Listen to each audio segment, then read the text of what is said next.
The myth of the model minority, how good behavior became a trauma response. What looks like excellence may be exhaustion. What looks like compliance, what looks like composure, may actually be dissociation. What looks like model behavior may be trauma dressed in achievement. What looks like success might be survival. The so called model minority isn't a compliment, it's a cage. This is Beyond the Spot, and I am your host, Tracy Gantlin-Monroy. And today, we name and dismantle one of the most insidious tools of white supremacy, the model minority myth. Yeah, and it's absolutely a myth. And I find it important to speak on it because oftentimes these tools of white supremacy have been used to create division in communities of color. Listen, I'm not going to read a resume here, but what I can tell you is I appreciate and welcome and exchange and give love.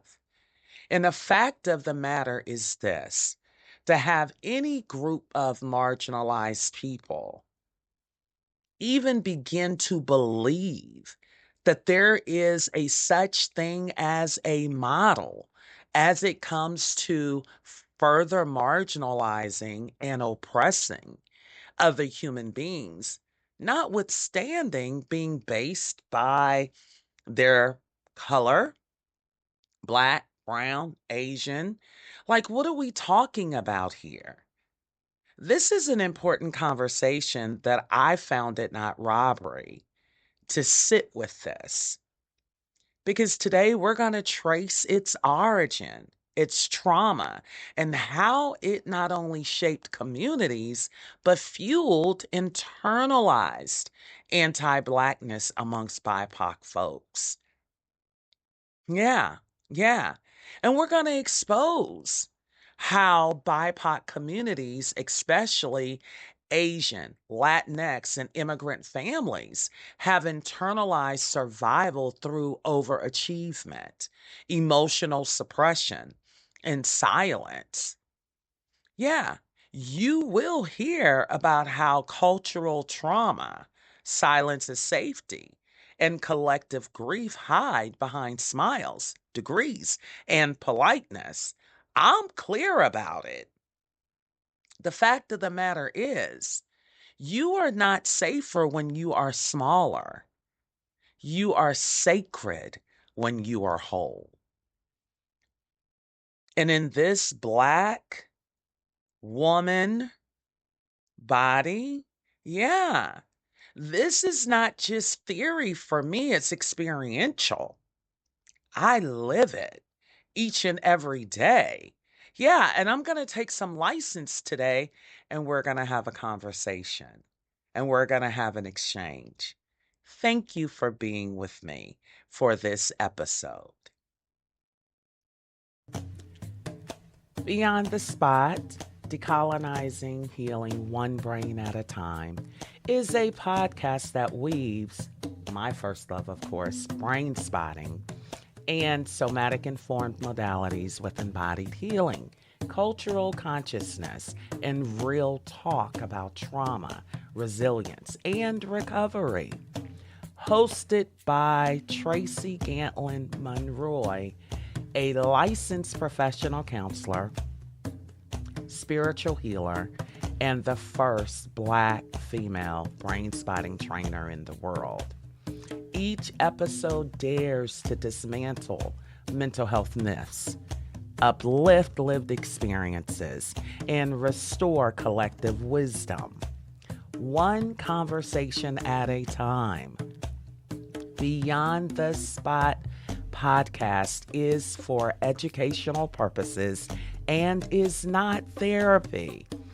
please reach out to licensed medical and mental health professionals. Thank you.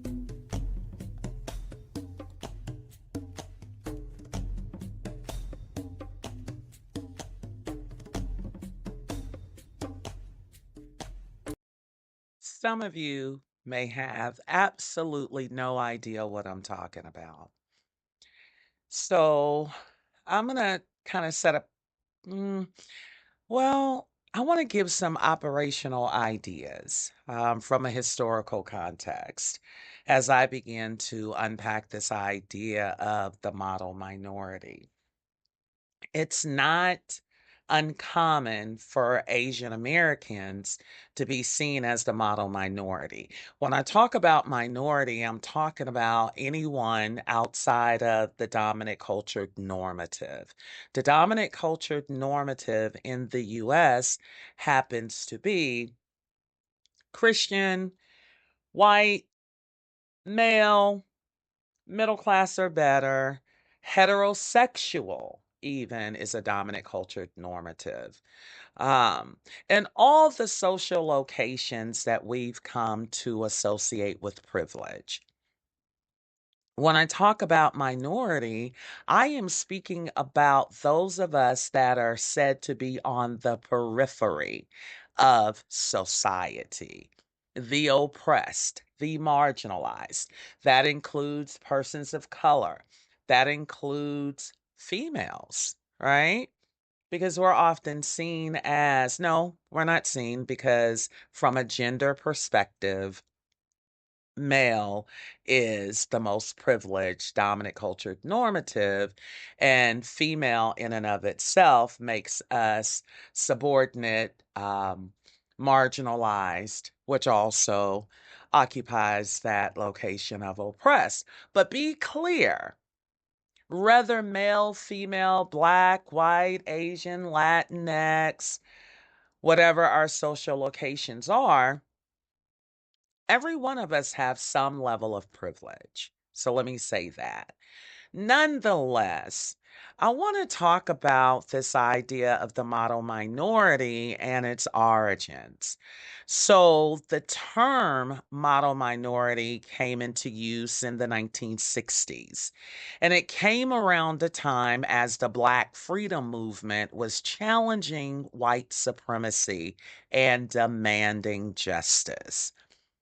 The media began lifting up East Asian Americans as quote unquote proof that success was possible without protest. But this wasn't celebratory or a celebration, it was actually division. It was a strategic narrative to silence Black demands for equity. I don't have to tell you the history of my tribe, my people. I am American Black. And historically, there is a history between my people and America, right? Part of that history is many of us were transported here through the transatlantic slave trade. Just to kind of widen the location we're working around here when you start talking about the Black freedom movement that challenged white supremacy, demanding justice and equity, and how the media began lifting up East Asian Americans to counter what American Blacks were demanding. There was nothing celebratory about it, whether you're East Asian, American Black, or what other minority that has been marginalized. But by praising, and when I say praising, I'm talking about empire. By praising Asian Americans as quiet, permissible, compliant, and successful, the myth implied that other groups, namely and especially American Blacks, We're underperforming due to our attitude or our character. Yeah, I say "our" because I am American Black. I am America. Let's be clear about that. It was a wedge tactic to discredit Black protest and reinforce the myth that systemic racism could be overcome with good behavior. Picture that. How's that working for us? There's a narrative. Suppressed emotion in Asian and immigrant households, fueled anti Black resentment and silence, promoted a false idea of mediocrity, or I should say mediocrity, based on proximity to whiteness. Yeah, I'm still unpacking the narrative here because there is a narrative. How about pressured generations into silence and striving? How about the created tensions between BIPOC groups rooted in white proximity? We still got colorisms. It is a thing. There is this notion, this idea, this way of functioning that the closer to white proximity yields privilege. The model minority myth is a leash disguised as praise. When your nervous system is taught to people please, healing looks like saying no. Yeah, they actually applauded our silence. Yeah, especially for the Asian Americans, and they actually thought it meant that people of that community were safe. This idea of the model minority myth divides BIPOC communities, communities of colors, communities of marginalizations, and upholds whiteness as the gold standard. What I love so much about being able to put all of this on the table, we don't have to stay there because there are those modalities such as brain spotting and somatically inclined brain body modalities that lets us meet the fawn response, not with judgment, but with compassion. Just a curiosity here and something I want to invite you to just kind of consider or think about. What were you taught about being respectable? And who benefited from that? Because you see, there is a cost of invisibility. Being the good one often meant being the invisible one. The model minority myth, in and of itself, shaped the model immigrant identity rooted in overachievement. How about the twice as good pressure on Black youth or the twice as good Black excellence trap? I know that song and dance from early on. You know, you got to be twice as good. Y'all know what I'm talking about. Come on now. My Asian American folks, my Latinx folks, Middle Easterner folks, stand up. This is not uncommon nomenclature for you. How about the silencing of the indigenous grief? The scrutiny even of the Latinx resistance? How about these ideological constructs that we grew up within our homes, like the obedient daughter or the silent son pressure? How about the erasure of indigenous resistance? It's not personality, y'all. It's survival.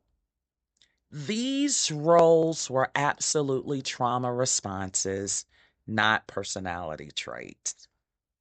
These were adaptations, covert ways of staying safe under surveillance, scarcity, and colonization. Colonization happened all over the world. I don't know that we can continue to move around as though any of us are where we want to be, desire to be, or even find it safer to be, all people included, to include dominant cultured white people. Because I keep stressing this because I mean it and every fiber of me. When we're talking about whiteness, we're not talking about white people. There is a difference. White supremacy is right there with the idea of whiteness.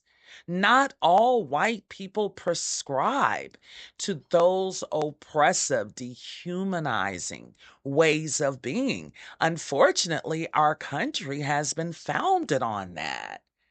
And many other countries. I just left South Africa a few months ago. Apartheid was real. It's a real thing. Yeah. So this is not necessarily domestic stuff I'm talking about here. The more I speak, the more I recognize how global the human condition truly is.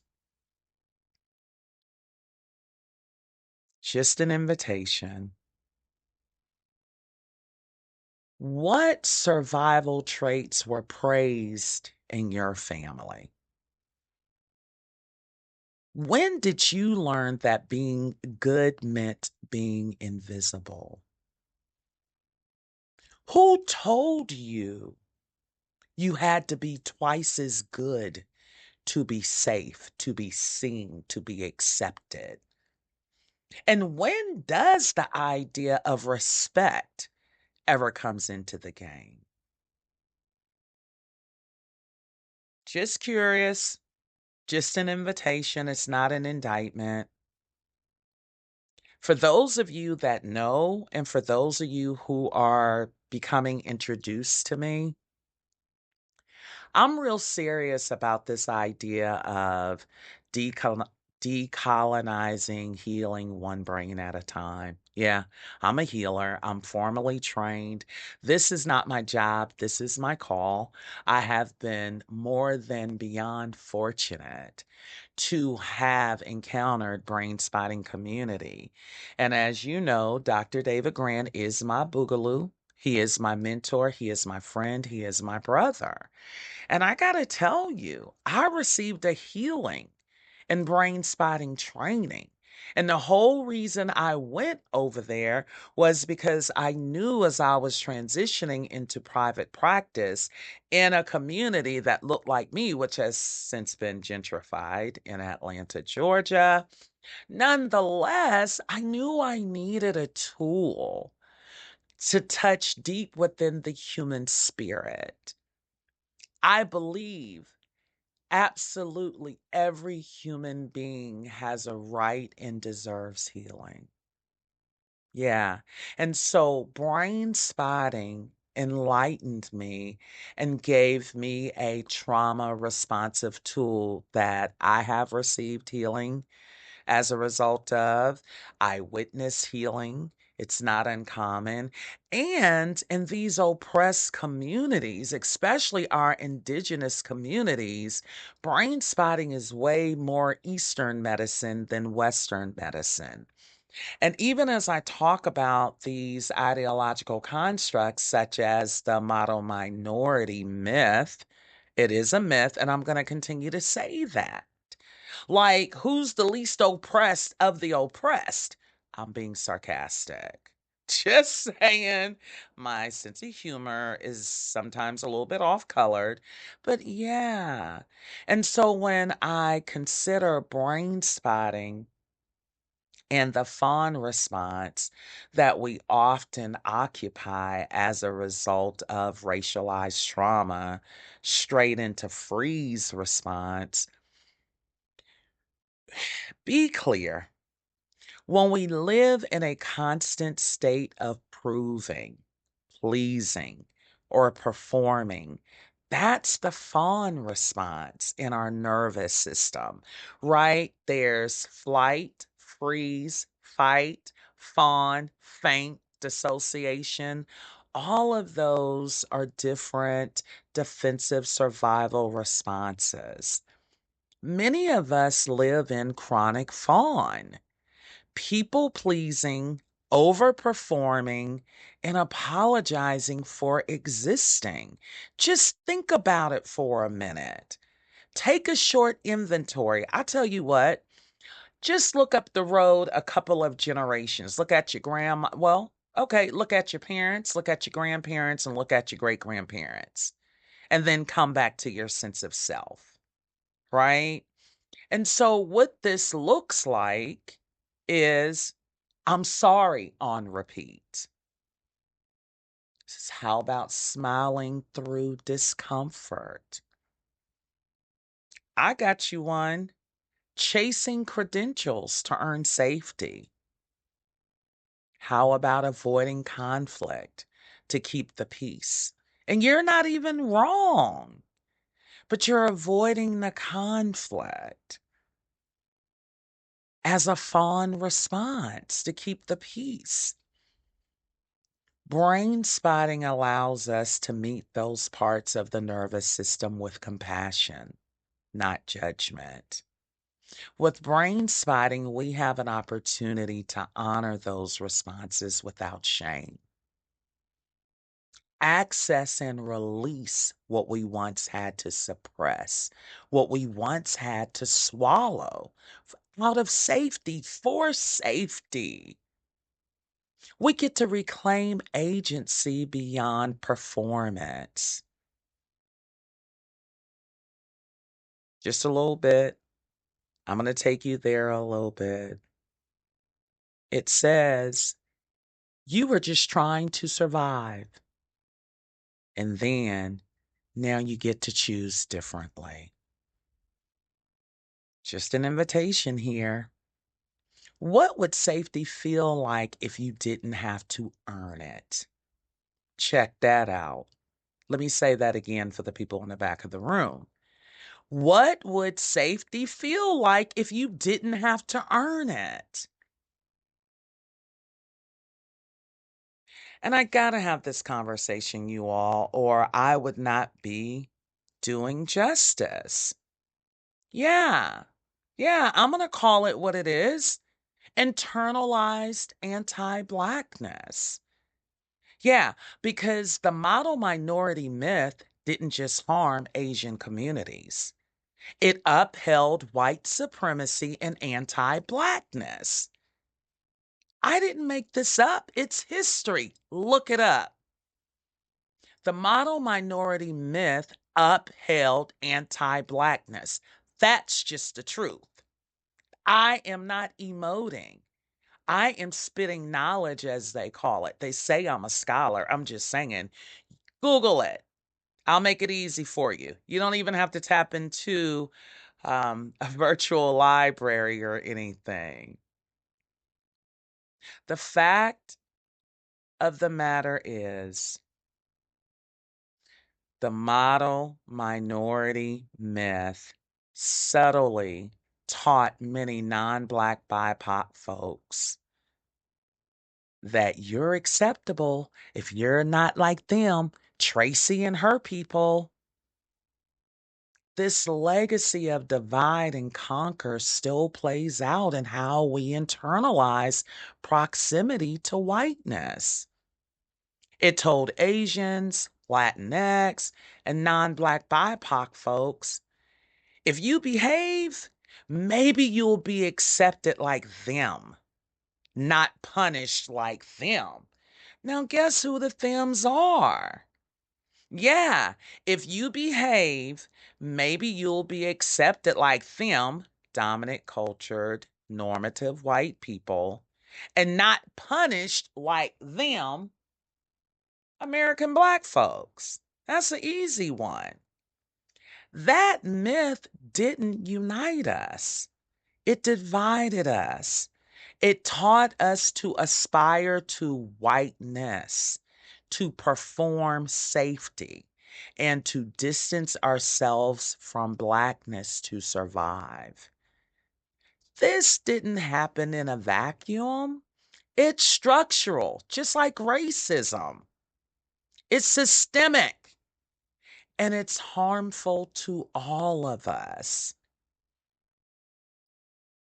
Invitation here. I know I'm taking your nervous system on a wild one this week. Where have you been taught to fear Blackness? And if you never said it out loud, even if you never said it out loud, where have you distanced yourself from Blackness to feel safer? See, and let me be clear, this is an unapologetic Black female speaking this stuff. These are my thoughts. And let me say this for the record, even as a Black person, even I had been taught to fear Blackness. It happens even in the Black community. Even if some Black folk never said it out loud. Right now, they got this big thing going on inside my community around a popular cruise line. And you have some Black people singing, no, kick them off with all that rowdy stuff, take the prices up, so on and so forth. And then you got some other people in my community saying, oh, now that their ship line has built, they don't want us on their ship turning up. Well, if you just got to know my perspective, when I'm on vacation, when I'm on a cruise, I really don't want anyone bothering with me. I'm not into the hoopla. I don't need all the ruckus. And I don't want to always be looking at your hind parts, your front parts. Look, I got my own breast. I don't want to just yours always in my face and things. That's just my perspective because I'm truly noticing and finding that many women have lost the allure of womanness and what it means to leave something to the imagination. Now, be mindful, you talking to somebody who has been happily married 3 times. Now, there were things that came to an impasse. I'm absolutely not a polygamist. But I gotta say, in each one of my marriages, when they were good, they were great. And I chose, Tracy, me, chose to end the marriages. So let's just be clear about that. Okay. But I tell you what, there's a different pedigree of men that still can appreciate having some things left to his imagination. And I'll just give you this right here. Men do not provide and protect women they don't pursue. I'll just give you that one just because it came up and I'm going to stand on it. But nonetheless, so it's not only people outside of the Black community that have been taught to fear Blackness, right? And I know that there are people that look like me would say, yeah, you know what? Maybe I never said it out loud, but it's a fact, and so standing on it. The fact of the matter is, even though we're working around such a heavy ideal today, topic today around the model minority myth, we can still experience healing through truth. And let me just be real clear. I could not imagine a world for myself personally and or professionally, right? Because our personal leads us into our professional. I could not imagine a monolithic world. I am not interested in a world where everybody looks like me, act like me, all the things. I love diversity because it is the spice of life. And I can get down with Asian culture, Latin culture, Middle Eastern culture, Indian culture, you name it. I experience it because that's what humanity looks like for me. I happen to believe that every human being is a flower in the garden of humanity. I absolutely believe every human being is a flower in the garden of the creator. I absolutely know that every human being is a flower in the garden of God, and I live that way. And I don't know if I told y'all, but not long ago, I think it was the end of May, beginning of June, I went to Warsaw, Poland, which was amazing, by the way, and I will be taking Babe back because I enjoyed it just that much. It was 2 days before I saw someone that looked like me. Facts. But the fact of the matter is, healing can only come through truth. You are not safer because you're silent. You are absolutely not freer because you succeed. You are sacred when you are whole. I love brain spotting because it allows us to feel the grief of being trained to disappear. It helps us release roles we inherited and center the parts of ourselves that were never safe to show. We don't need to become more acceptable. We need to become more authentic. We don't heal by becoming more polite. We heal by becoming more present, more human. Brain spotting allows us to mourn the masks. We get to have rage without shame. And we get to heal in full color, not grayscale compliance. What part of you is done performing? And that's not a rhetorical question. What part of you is done performing? The model minority myth is a leash disguised as praise. Silence isn't ever safety, it's a strategy. You don't need to be grateful for survival mode. This is an invitation to adapt. Adaptation, when there is no known threat, adapt. They taught us to strive. They never taught us to feel. And much of that was the work of our ancestors as a result of colonization and safety. If your healing feels loud, it means you're finally hearing yourself. Gratitude is not compliance. And white comfort or any comfort cannot be the cost of our authenticity as persons of color. Being good isn't the same as being free. Look around, y'all. Look around. Politeness hasn't ever been the same as peace. And from where I'm sitting, I have a hell of a lot of family members, friends, community members, colleagues, and all the things that are not experiencing any level of peace right now with what's happening across our nation and across the world. You do not have to shrink to stay safe. Your voice, your heritage, your indigenousness, all of who you are created to be are welcome.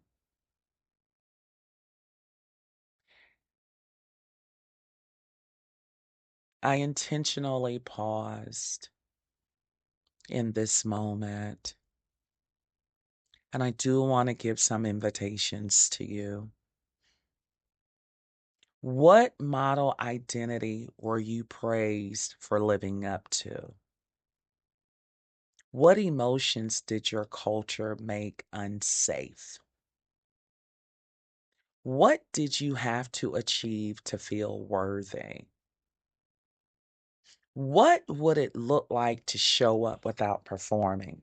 I don't know one group of people, especially communities of color from Black to Asian American to Latinx to Middle Eastern, or you name it. I don't know any one of our marginalized communities by race who were not taught to perform at the core. First for safety, then for assimilation and acculturation. Y'all know the drill, right? Chasing the degrees, chasing the accolades, all the things. Going through life in freeze mode, going in fawn mode, because you just got to act right. You got to hold your lip right so you can go through Dr. So-and-so class. Y'all know what I'm talking about. From my heart to yours, to those who thought being quiet would keep them safe, this is for you. To the daughters, sons, and siblings who never got to grieve, this is for you. To the immigrants, to the strivers, to the code switchers, this is for you.